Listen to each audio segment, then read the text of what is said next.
I remember my very first car sale. It was a nightmare until I learned how to handle everything. Here are the essential steps to selling your car and handling all the paperwork correctly. First things first, let's talk about payments. The best form is cash, but there's other acceptable options, like a bank transfer, wire transfer, or a cashier's check.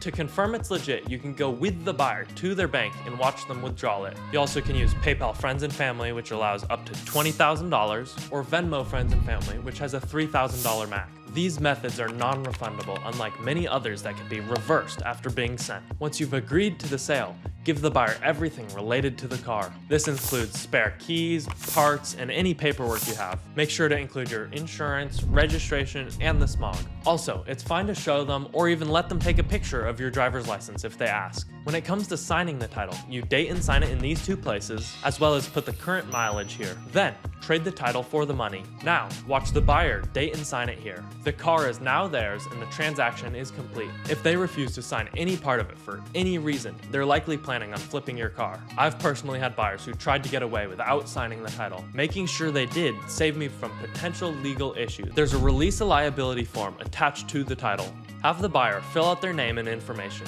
Then, after the sale, fill it out and submit it to the DMV to put liability in their name. If you don't have the form, you can still notify the DMV that you sold the car. It ensures that you're not liable for anything that happens with the car. While not mandatory, it's good to sign a bill of sale as it acts as a receipt for the transaction. This helps if anything happens later on. You're not required to help or even talk to the seller. For all I care, you can block them, but being nice never hurts. Share any information you have about the car to help them out. By following these steps, you can be confident that you're selling your car correctly. Once you get the hang of it, it becomes easy.